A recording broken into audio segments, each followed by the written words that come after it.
Sahakar Sahakar Sahakar Sahakar.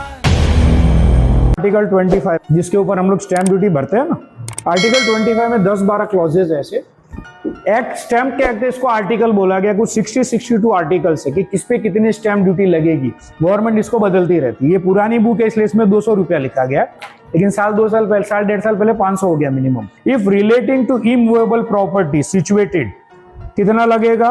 5% of the market value of the property. For the purpose of this article, where in case of agreement to sell an immovable property, the possession of any immovable property is transferred or agreed to be transferred. Agreed to be transfer आ गया आपका sale agreement to the purchaser before the execution or at time of execution or after the execution of such agreement, then such agreement to sell shall be deemed to be a conveyance, deemed, and stamp duty thereon shall be leviable accordingly.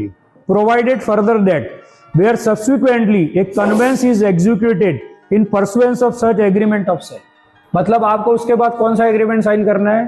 Convince, मतलब sale deed, जो कोई करता नहीं है। तो ये बाकी रह गया। Where the proper stamp duty is paid on register agreement, मतलब सेल एग्रीमेंट में जो सेल डीड का स्टैम्प ड्यूटी वो आपको पूरा भरना है।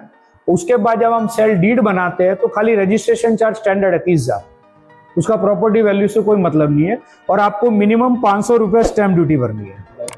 तो ये सेल एग्रीमेंट के पीछे वर्ड आया provided further that where subsequently a conveyance is execute, तो वो हम लोग कोई बनाते नहीं। सहकार सहकार सहकार सहकार।